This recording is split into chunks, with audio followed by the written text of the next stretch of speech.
Welcome to week 2 of the all-new That Canadian NFL show. This week, the NFL turned 100 and celebrated its birthday on Thursday. Like any old person, they're resistant to change, don't like or understand young people, and struggle with how to talk to black people. They celebrated by having the Browns play the Bengals. It's like a birthday present from your parents just being clothes.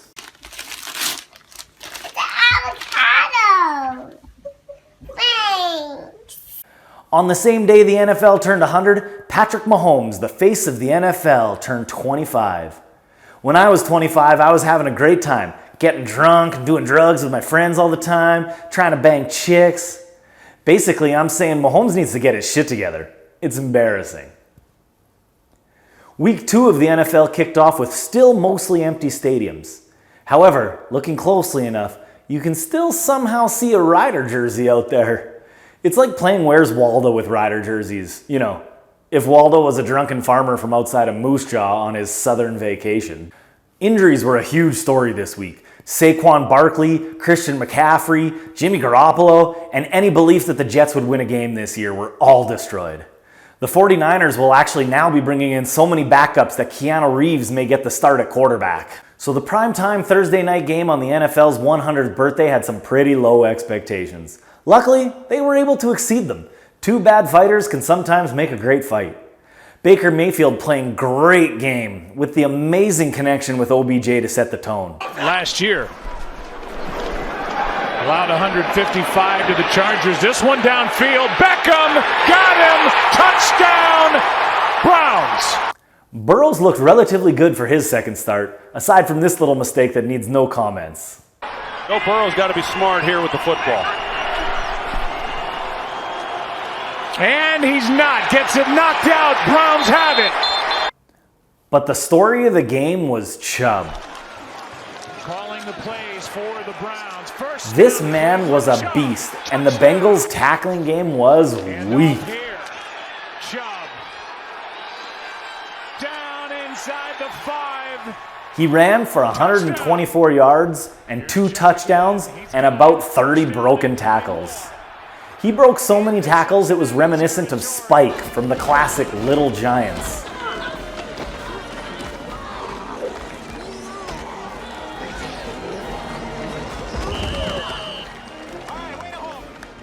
Spike may have been a tough cookie, but he was no match for the Icebox. Classic.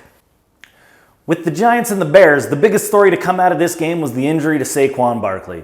With him out, there will probably be no reason to mention the Giants again until it comes down to the 2 New York teams vying for the first overall pick in the draft. It's hard to win games with plays like this. Right away. They're going to go for it on 4th and 3. At least give the impression of it. They kept the Bears defense out there and they go on long count. Play clock down to 3. Bears didn't bite. The Giants are going for it on 4th and 3, or at least trying to get them to jump offside. Watch that again, and please notice that at no point does the center put his hand on the ball. Real tricky, guys. Almost had them.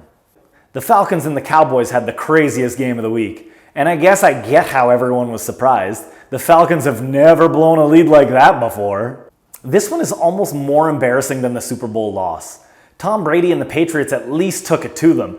This was more working to lose. The guys on the field clearly don't even understand the rules of an onside kick and maybe thought the ball had COVID because they were trying their damnedest to stay 6 feet away at all times. Educate yourself. Please leave. Go online. Please leave and now. read and learn. An interesting stat about that game, teams that score at least 39 points with 0 turnovers have won 440 games in a row and have only ever lost once. Be proud, Atlanta. You're a statistical anomaly. For the second week in a row, we had to listen to how Next Gen Stats had a team at less than 2% chance of winning. Come on, Next Gen. You can't tell Dak that. Sir, the possibility of successfully navigating an asteroid field is approximately 3,720 to 1. Never tell me the odds. Just like the Pats getting a pass last week for playing the Dolphins, we don't learn much from the Bucs beating the Panthers this week. Brady looked much better this week and seemed like he could have had an even better game, but there were actually quite a few drop passes, including this gem from Cyril Grayson. Take a look at that from a second angle. You see how high that ball bounced off his head? This must trigger PTSD for Jose Canseco. And then there's the Jets. This game was over 18 seconds in. Raheem Mostert will get the toss. And some pretty good space right away. San Francisco and Raheem Mostert. Are you kidding me? 80 yards all the way on the toss play. Mostert set a new record running 23.1 miles per hour on that play, 37 kilometers per hour. He left the defenders behind faster than Jets can give up on their squad. There were no fans in attendance at MetLife Stadium, and I'm not even sure if that's COVID related or not. At this point, the fans, a lot like Tom Cruise, are hoping the Jets do better in 2021 than 2020. This leaves Adam Gase, who has more range than Nicolas Cage, probably wondering where his job will be next week. But if Nicolas Cage were to play Gary Bettman in a movie, I think you'd get Adam Gase. So most people probably didn't tune in to the Jaguars-Titan game. But Minshew Mania is the real deal. This guy is not just a meme with interesting looks.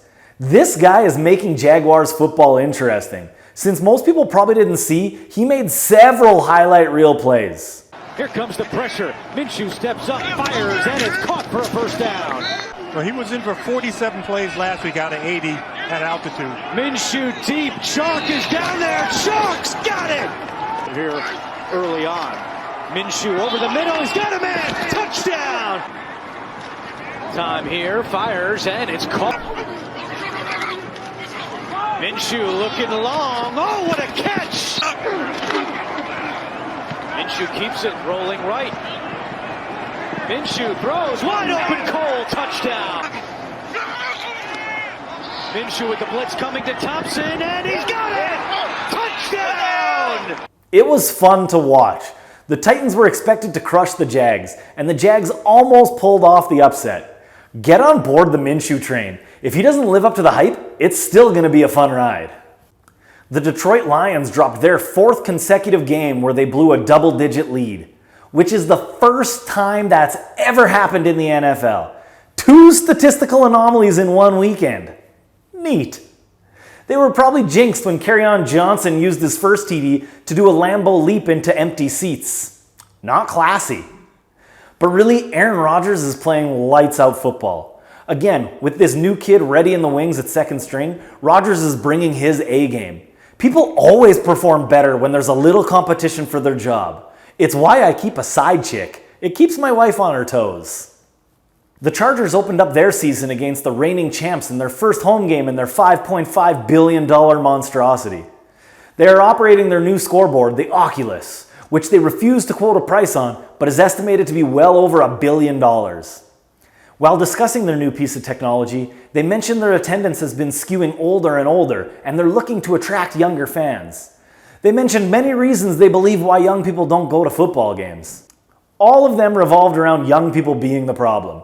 They were quoted, "The hope is to keep bringing fans through the door, but also to keep them off their smartphones while they're inside and locked in on that shiny new scoreboard." I personally found their discussion offensive and ridiculous, but to understand why, we invited our youngest correspondent to deliver the message. Really, NFL? Young people don't have the attention span anymore? Football games are awesome to go to. The problem is tickets. Your games are at least $200. You think my parents can spend $800 to take our family? And Gen Zers, they don't have any money. Heck, they don't have jobs. We can't afford tickets and $12 hot dogs. How mad do you think Karen will get when her 30-year-old son spends $300 on a football game?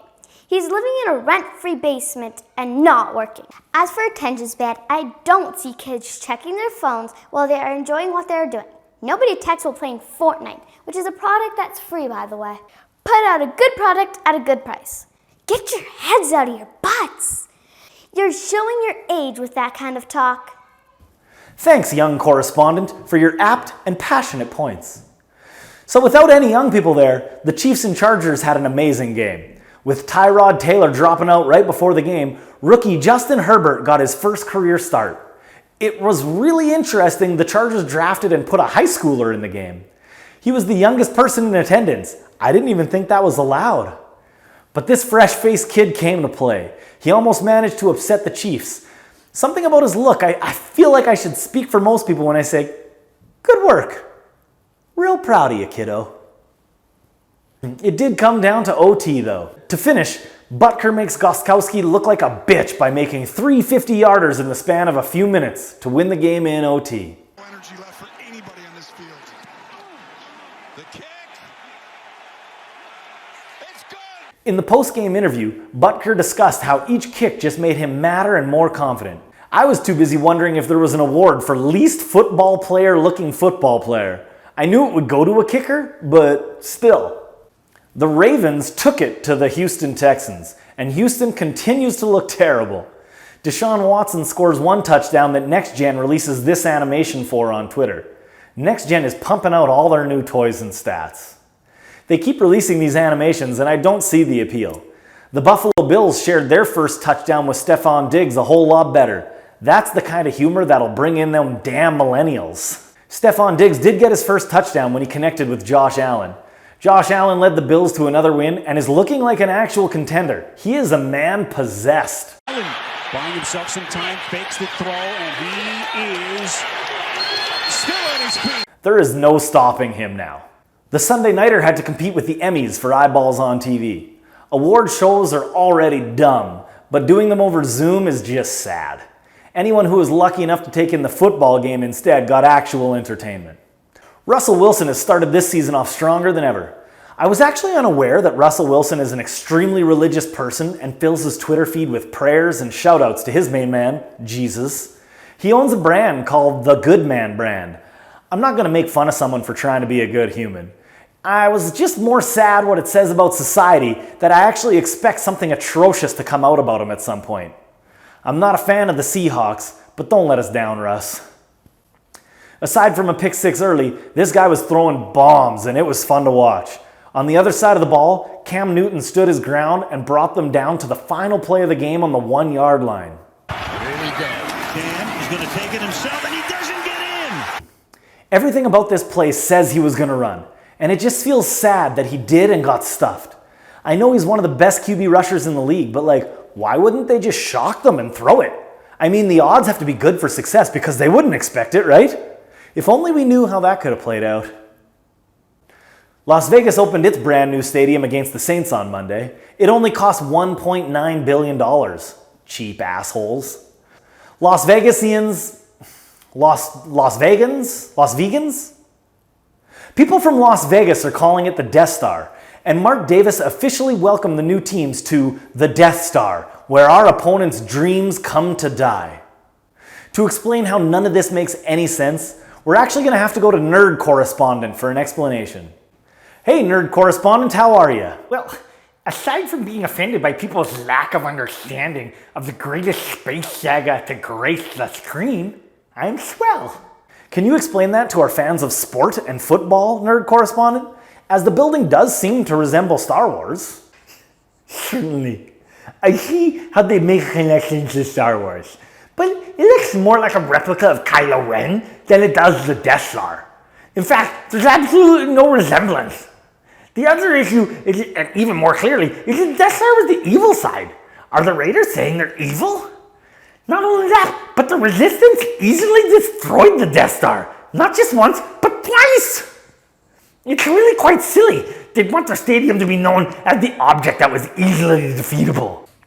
I understand, but is there something else we should be calling the stadium instead? I'm sorry, but I seem to have gotten a nosebleed that requires attention.